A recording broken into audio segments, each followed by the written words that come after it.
Well, happy Monday in September, everybody. How are you doing? Today is just another day of the Instacart Tales. Here we go. I hope you're having a good time.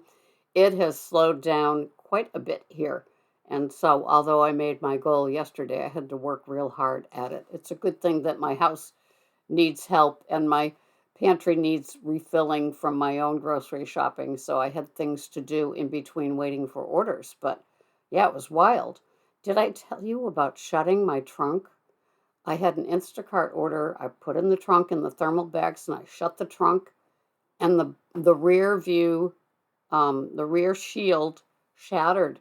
So it's been wild. So I've been driving around with this, what they call a crash wrap. And it flaps away and it's just annoying, but I will be getting my new rear shield. But wow, what a week it was. So anyway, um, I've been fighting those stars, as some of you may know, and I ended up with two 1 stars. Don't know where they came from.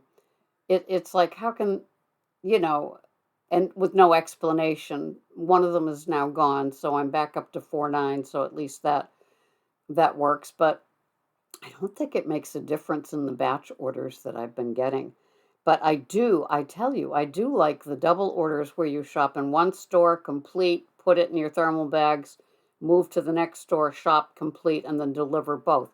It is just, to me, it's the best of both worlds because it's a double order and it just seems to work. So I dash in, dash out, put them in bags, put them in the thermal bag, zip it up, and move on to the next store. I do like that. It just suits me. It's easier than doing the two orders, sometimes three, in a cart and just praying that the mushrooms don't end up in the wrong customer's cart, right? So I was checking out the other day, and one of the stores here does not offer self checkout. And so they've got these two there are two people. One is like a year-round employee and one is a J1 student. I don't know if you're familiar with them, but they import a whole bunch of students from other countries. They kind of work the whole summer and they leave shortly after Labor Day, which means that they're probably gone as of today. And this year-round person and this J1 student, neither one of them understand bagging. And so you've got your grocery bag, right? And we use brown bags here. And so I had 4 organic Honeycrisp apples, which of course are very expensive because they're organic. And she takes them. This is the year-round lady, probably in her 50s. And from the top of the bag, so the bag is right here, so you've got all this. She actually just drops them and they hit and it's like, a bruisable event. And and then the other one mixes everything. If you've got Ivory soap or, Dawn soap, and then you've got cheese, and then you've got some Brussels sprouts, all in the same bag, just thrown in. So you've got like this, it looks like a pinata if it landed on the floor, right? With all the, and I still, I don't know about you, but I still shake my head. I bag my own, so I have to go out to the car. Thank goodness I've got extra bags, and I rebag everything. Or, I kind of hope that she gets busy because it's like she's on the express lane and then the other one is on the regular lane. And when they're slow, they help each other. And how do they not know how to bag? I mean, really elementary bagging. I mean, there's the fine art of bagging, which maybe some of you feel the same way that I do about. I like everything to fit. And there used to be a grocery manager, front end manager at one of the stores, and I took a page from her book of how to bag, and she was the best bagger. And she didn't make the bags weigh like 15 pounds, but they were so perfectly bagged and cool with cool and frozen with frozen and ambient with ambient. And it was just, you got to have a lovely experience having somebody bag your groceries. That was the person that you wanted, right? And so doing it. And so anyway, um it just I just it never ceases to amaze me that baggers, you it's like they hire anybody, right? That has a pulse these days. And they don't know, they don't teach them how to bag.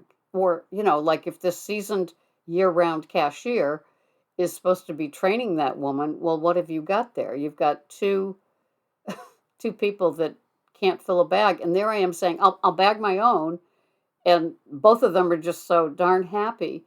And then there's another woman that also works in the drive up and go, the in-store shopping, and she sees me and she just double bags everything because she knows that's how I like it. And so I so appreciate her because she gets it. Anyway, just one of those observations. So I will suit up and go out today. It's hopefully going to be a good day, and I will enjoy it. And fortunately, there are still some good orders that come my way. Nice tipping people.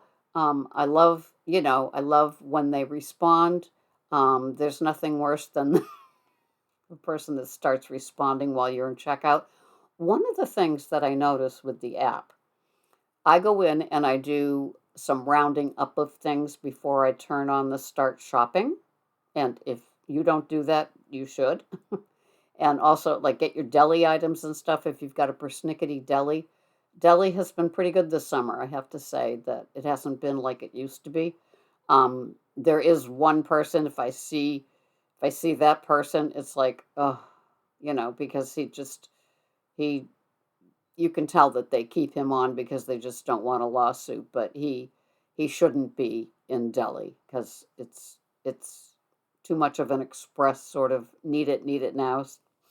But one of the things that I've noticed is that if I say it's my second or third time in Stop and Shop that day, so I know that there is no chance that they will be restocking, the Kodiak pancake mix, for example. And so if I see it come up on a future, a soon to be shopped order, I'll let them know that there's no Kodiak pancake mix.